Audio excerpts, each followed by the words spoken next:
সুপ্রভাত বন্ধুরা, আমার চ্যানেলে তোমাদের সকলকে স্বাগত। আশা করি তোমরা সবাই ভালো আছো। দেখতেই পাচ্ছ তোমরা কেক নিয়ে বসে পড়েছি। মানে আমার একটা কেকের অর্ডার আছে, অ্যানিভার্সারি কেক। তো মেয়েরও জন্মদিন, আজ অনেক কাজের চাপ আছে, বুঝতেই পারছো। তো বানাতে স্টার্ট করে দিয়েছি। এটা ডিম দিয়ে বানানো হচ্ছে। আমার মেয়ের জন্মদিনে তো নিরামিষ বানিয়েছি, তোমরা তো দেখেছো আগের ভিডিওতে। তো এটা আমি ডিম দিয়েই বানাচ্ছি। অন্যদিন মেয়ে আমাকে সাহায্য করে একটু আধটু, কিন্তু এবার হয়তো সাহায্য করতে পারছে না, কারণ যেহেতু মেয়ের পরীক্ষা চলছে, তাকে তো পড়তে হবে। তো ওই জন্য একা হাতেই সব কিছু করতে হচ্ছে। মেয়ের জন্মদিনের সব আয়োজন করতে হবে, মানে বেশি কিছু আয়োজন করব না, তার মধ্যেও যতটুকু পারা যায়। বাজার যেতে সকালে পারিনি, কারণ যেহেতু কেকের অর্ডার আছে, তো তার সেটাও তো রেডি করতে হবে। তো বাড়িতে যা আছে তাই বানাবো। তো আমার দেখতেই পাচ্ছ এটা সব কিছু রেডি করে তারপরে ঢালা হচ্ছে মোল্ডে। তো তার আগে ওই ওটিজিটা আমি প্রি হিট গরম করতে রেখে দিয়েছিলাম। এই যে দেখতে পাচ্ছ ওটিজিটা আমি ঢুকিয়ে দিয়েছি, আর এই 30 মিনিটে দিয়ে দিয়েছি। এটা হতে থাকুক, ততক্ষণ কিছু কাজ করে নেওয়া যাক। বাড়িতে তো অনেক কাজ আছে। আর এই দেখতে পাচ্ছ 5 মিনিট পর এলাম, এসে দেখতে পাচ্ছ কতটা ফুলেছে, কত সুন্দর ফুলেছে, সব কিছু দেখতে পাওয়া যাচ্ছে।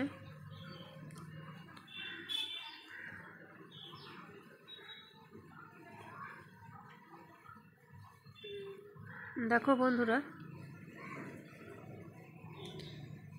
আমার কেক তৈরি হয়ে গেছে। এই যে দেখতে পাচ্ছ কত সুন্দর কালারটা এসছে, বলো তো। চলো এটা ঠান্ডা হোক, ততক্ষণ কিছু রান্না সেরে নেওয়া যাক।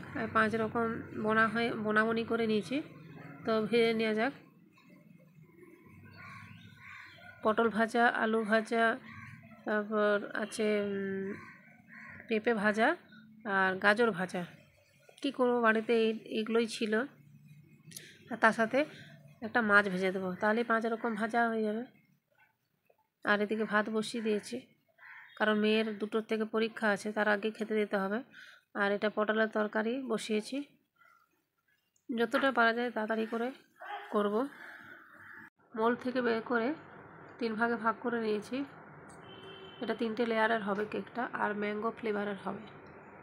তো একটু খেয়ে নেওয়া যাক। চলো একটু খেয়ে নিই। রুটি আর পায়েস আর একটু ঘুগনি দিয়ে একটু টিফিন করে নিলাম, কারণ মাঝে মধ্যে তো কিছু তো খেতে হবে, নাহলে তো এনার্জি পাবো না, তাই না। চলো এরপর কেকটাকে রেডি করি। দেখতে পাচ্ছ এই যে ম্যাঙ্গো ফ্লেভারের সমস্ত কিছু নিয়ে বসে গেছি। এবং কীভাবে বানাবো একটু দেখাবো তোমাদেরকে। ক্রিমটাও নেওয়া হয়ে গেছে, এই যে দেখতে পাচ্ছ।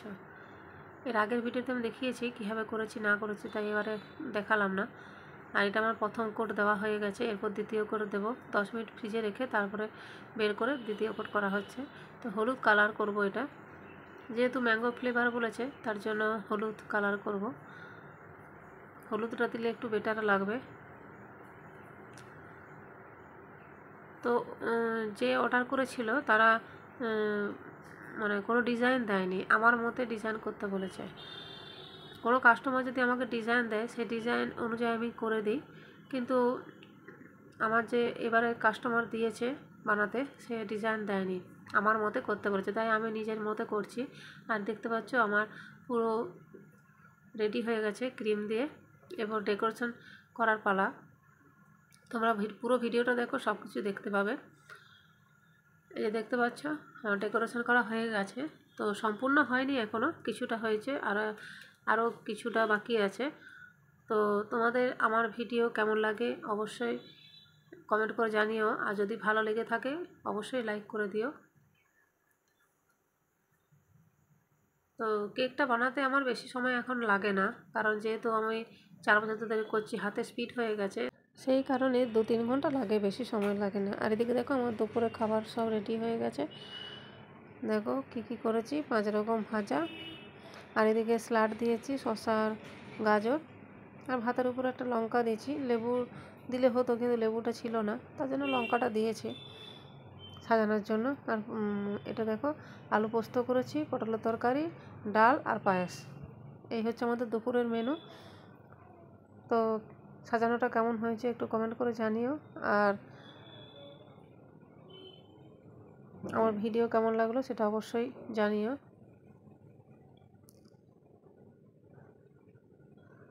তো কিছু না করে দিলে হয় বলো তো? আমাদের নিয়ম নেই ঠিকই, মানে নিয়ম বলতে এবছর পালন করতে নেই, কিন্তু তবুও মনটা মানছে না। ভাবলাম বাড়িতে যা আছে একটু সাজিয়ে গুছিয়ে একটু মেয়েটাকে খাওয়াই, বছরে একবার জন্মদিন আসে বলো, ভালো লাগে? তো চলো, আমাদের খাওয়া হয়ে গেছে, একটু রেস্টও করা হয়ে গেছে, আর আমার এদিকে কেকটা কমপ্লিটও করা হয়ে গেছে। এরপর দিতে যাওয়ার পালা। তো তার আগে বক্সটাকে ঠিক করে নিই, কারণ এটা তো পুরো প্লেন থাকে, সেটাকে একটু ভাঁজে ভাঁজে একটু করে নিলে সুবিধা হয়। তো আজকের দিনটা খুবই পরিশ্রমে গেল, কারণ একটু রেস্ট পাইনি। এদিকে মেয়ের জন্মদিন পালন করা, তারপর আবার কেক বানানো, প্রচুর পরিশ্রম হলো আজকে। মানে একটু বসতে শুতে পর্যন্ত পাইনি। এখন সন্ধে 6টা বাজছে, তো ভাবছি কেকটা দিতে যাব, তো বৃষ্টি নেমে গেল, দিতে যেতে পারলাম না। তো যাই হোক, বৃষ্টিটা থামুক তারপর যাব দিতে। তো ততক্ষণ নাম লেখা আছে, মানে কেকটার উপরে সমস্ত কিছু করে নিই, সব কমপ্লিট করে নিই। দিয়ে এই যে দেখতে পাচ্ছ আমার কেক পুরো কমপ্লিট হয়ে গেছে। আমি শেষে দেখাবো কেকটা কীরকম লাগছে আর কীরকম বানিয়েছি, ভালো করে তোমাদেরকে দেখাবো। তোমরা পুরো ভিডিওটা দেখো, সব কিছুই দেখতে পাবে।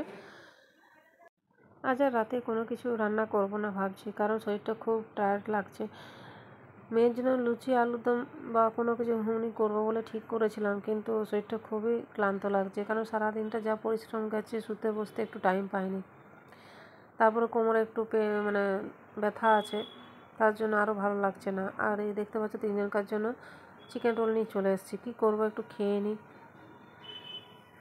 চলো, এরপর মেয়েটাকে দিয়ে একটু কেকটা কাটিয়ে নিলাম, কারণ ঘটা করে যেহেতু করা আমাদের পক্ষে সম্ভব নয়, মানে করতে নেই আর কি। তো মোমবাতি কিছুই দিলাম না, শুধু বললাম কেকটা কেটে দে একটু, তারপরে তুই আগে খা, তারপর আমরা খাবো। তো মেয়ে বই নিয়ে বসেছে দেখতেই পাচ্ছ। তো তার মাঝেই কেকটা কাটানো হলো, কারণ জন্মদিনে একটু কেক না খেলে তো ভালো মানায় না, তাই না? আর ভালোও লাগে না। চলো, তোমাদেরকে এরপর দেখিয়ে দিই আজকের কেকটা, যেটা আমি অ্যানিভার্সারির জন্য বানিয়েছি। তোমরা দেখো, দেখে বলবে কেমন হয়েছে। তো এটা আমি ম্যাঙ্গো ফ্লেভারে বানিয়েছি, আর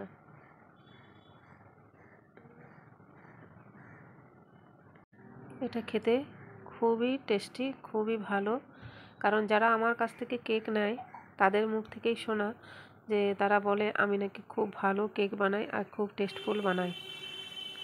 যাই হোক, ভিডিওটা তোমাদের কেমন লাগলো অবশ্যই জানিও, আর ভালো লাগলে অবশ্যই লাইক করে দিও, আর যারা নতুন তারা সাবস্ক্রাইব করে দিও, পাশে থাকা বেল আইকনটা টিপে অল করে দিও, কেমন?